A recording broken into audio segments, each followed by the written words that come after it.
We're back out here once again, and today we're talking about what may be the absolute best fish catching tool, whether it's pre-spawn, spawn, or post-spawn.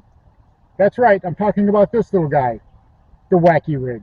You don't want to miss this one. Stick around. There, I got him. I got that one. I felt that bite. Where you going, buddy? Oh, he's trying to get in that grass.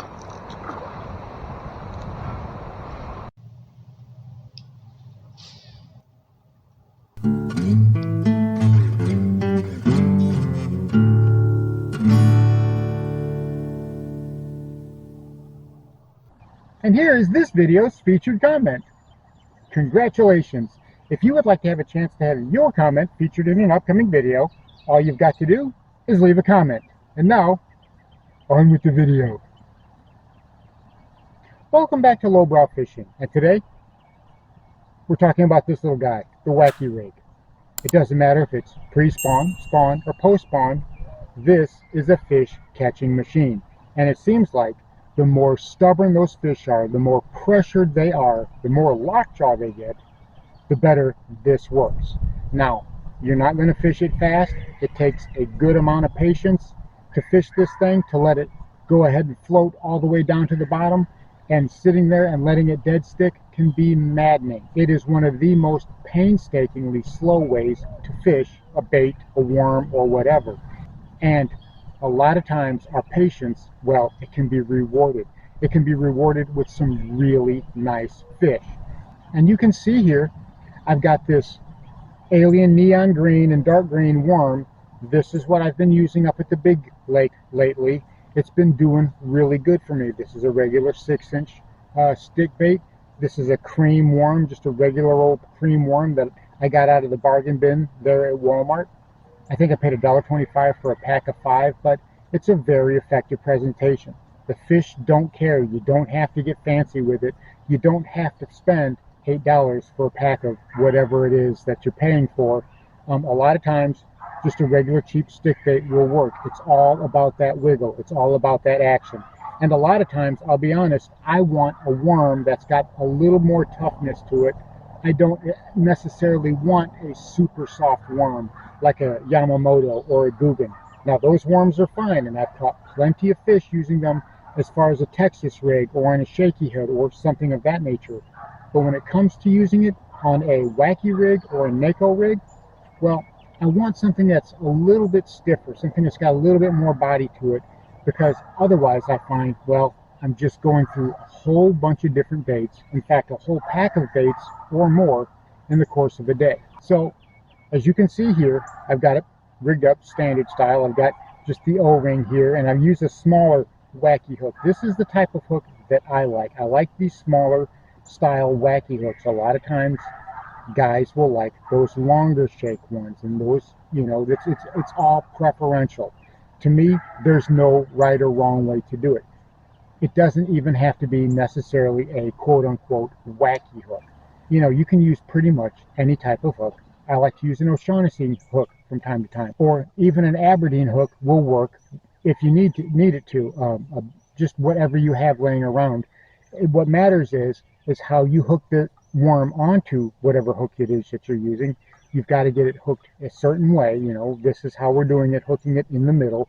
We've got our O-ring on there, and when it hits the water, well, it's got that slow fall to it, and it's got that flapping presentation that I'm sure we're all familiar with at this point. Now, a lot of times I'll get out on the water.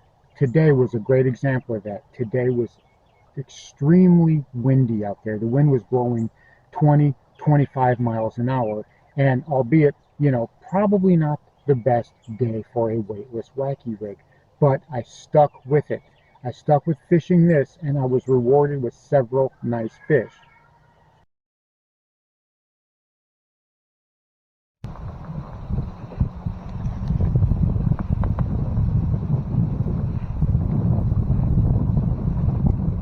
And that brush is kind of flooded.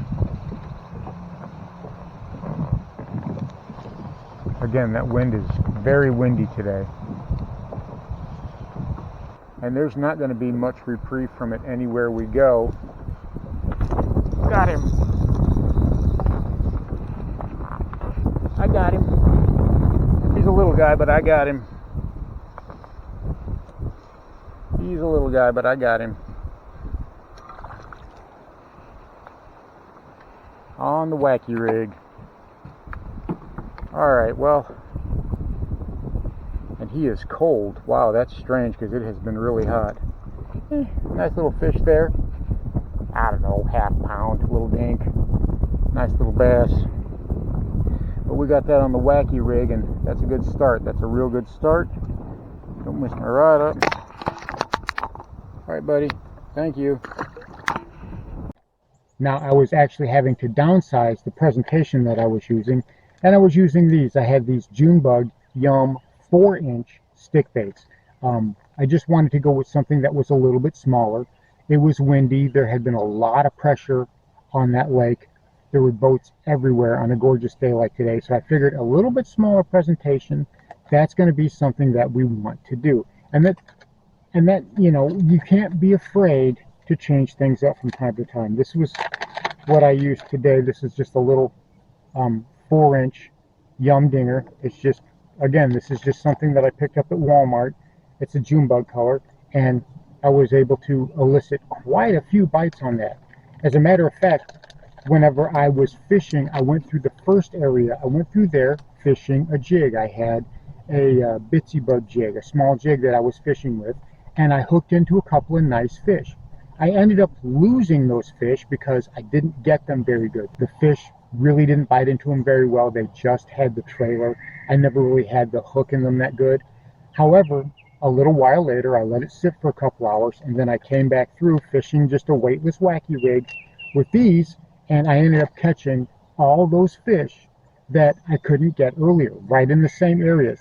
Now, it was definitely a struggle trying to move that little boat around in the heavy wind. But that was kind of the point. The point is that those fish wanted this little bait. They wanted this little presentation, and they liked this color. Whenever we hit the post spawn, whenever a lot of the country hits the post spawn, those fish are going to be beat up. They're going to be tired. They're looking for a place to lay low. They're looking for a place to hide. So they're finding places, pockets, overhanging brush, docks, or whatever, places that they can have cover, places that they can have a little bit of solitude, recharge their batteries. Now, a lot of times they're not looking to eat, so it's really hard to get them to bite something. But if this is floating in front of their face, if it's just waving on the way down, that's very hard for a bass to resist. It's what I use to get those really tough bites on those really tough days. And I'm constantly having anglers go in front of me and fish behind me, and it's kind of a funny sight to see us there in a train where they're in a nice bass boat, little plastic boat, another nice bass boat. They're not catching anything with a crankbait or a spinnerbait. I catch a couple with a Wacky rig, and then the next guy behind me with a crankbait and a spinnerbait, and they can't catch anything. So I'm steadily picking off the bass that I'm watching other guys miss, simply because, well, I'm being a lot more patient, and it's not easy. It is not easy. You really have to focus on it. You have to commit yourself to letting that bait fall, even in shallow water like what I'm fishing. I'm fishing water that's only a few feet deep, but at the same time, I really have to commit myself to letting that worm fall. And that's what we have to do. We've got to let that worm fall. We've got to let it go all the way down. And then just subtle pops. That's all I'm doing, is just subtle pops. Because a lot of times we think we're only giving it a little bit of action, but if we actually see underwater, we're jerking that bait around quite a bit. So we have to pay attention, especially on a very small bait. We have to pay attention to how much action we are imparting on it.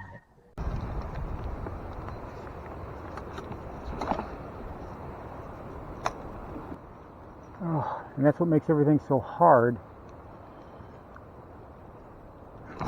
There, I got him. I got that one. I got that one. I felt that bite. Where are you going, buddy? Oh, he's trying to get in that grass. That's a good fish right there, kids. Where are you going? Come here.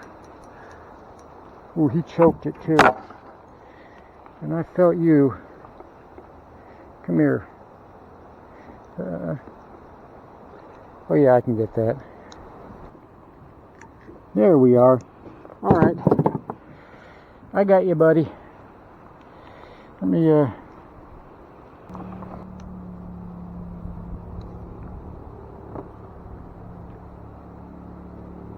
1.32. 1.32. About what we said, pretty close to a pound and a half. Beautiful fish. Alright, dude. You scamper away now. There he goes. Now another thing is you can't be afraid to change things up. See this right here? This is a Strike King caffeine shad. And I'm going to let you in on a little secret. This is my little juice secret. This is something that's going to be just between us. We're not going to be telling anybody else.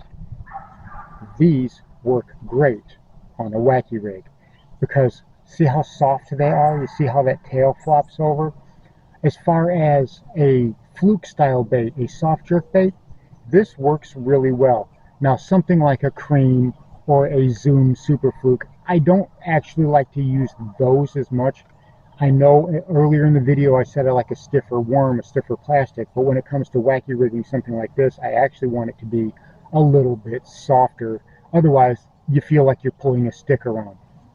Any of you who saw that challenge video I did with Matt Steffen, where he challenged me to fish a Zoom horny toad, you understand what I'm talking about. That bait had no give. It was not really what I would use for Wacky rigging. But something like this, that's really exceptionally soft and it's got that flappy tail, this works really good on a Wacky rig. And you can still skip it. In fact, it skips just as good on a Wacky rig as it does if you try to Texas rig it. So bear that in mind. Just because it's not a stick bait doesn't mean you can't Wacky rig it. A lot of times I'll Wacky rig something like a trick worm or a speed worm or an old monster. Something that I think I can get a little bit of flap out of and give that flutter down a slower presentation. Or I'll even Wacky rig a creature bait, something like a pit boss or a structure bug. They can be Wacky rigged and they can work exceptionally well. You can even Wacky rig your favorite crawl. So don't be afraid to change things up. You'd be surprised just exactly how well something like that will work.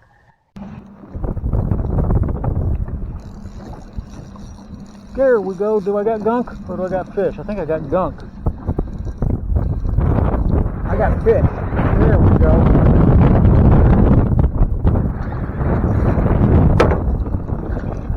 Oh, you're not getting off. He choked it. He choked it. All right. That's another one. That's right about the same size as the last one. Hooked him the same exact way. I want to come fish this bank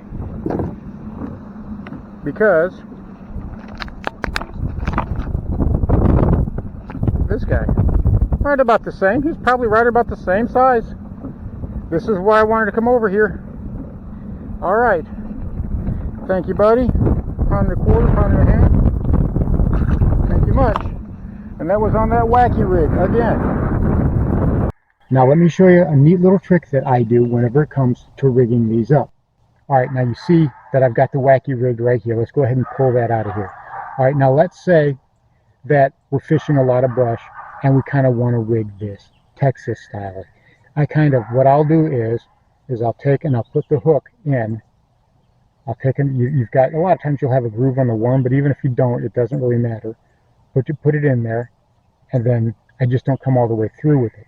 Okay, and I leave it like that, and this will act not only as a brush guard a lot of times, it will also act as a lever, so that way whenever I do set that hook, it actually imparts more force on it, pops that hook out, and I can easily catch the fish. That's one of the things that I really like to do. Let's say you want to rig your worm like a Mako rig. You've got your nail weight down here, so you take your hook, and what I like to do is I will poke it through with the top of the hook this way, right? with the top of the hook coming over the top of the O-ring that way. And that way, what that does is that shank will now act as a bit of a weed guard. So we know it's going to fall down, so whenever I pop it back up, I can use that shank kind of as a weed guard, and it doesn't get hung up on the grass as much. It kind of protects that hook just a little bit. It works great. It adds some protection. You're still going to get hung up from time to time, especially when you're fishing the flooded brush that I'm fishing. But it's a neat little trick that I can do, and it gives me some form of resistance. So that way, you know that's going to fall down. You know it's going to fall down in this direction. You're going to be pulling it back this way through. That actually acts like a little bit of a weed guard and gives you just a little bit of a buffer. So there's your little trick, something hopefully that will make your presentation just a little bit more weed resistant. There's no such thing as completely weedless, but this will at least be a little bit more weed resistant, make things a little bit easier for you. So give it a try. So there you have it, the humble Wacky rig, one of the absolute best techniques and presentations for getting those hammered, beat up, tired post-spawn bass to bite when they've got a severe case of lockjaw. Try these tips and tricks out, and I'm sure you'll end up getting not only more bites, but better quality bites. Thanks for watching Lowbrow Fishing. We'll catch you in the next one.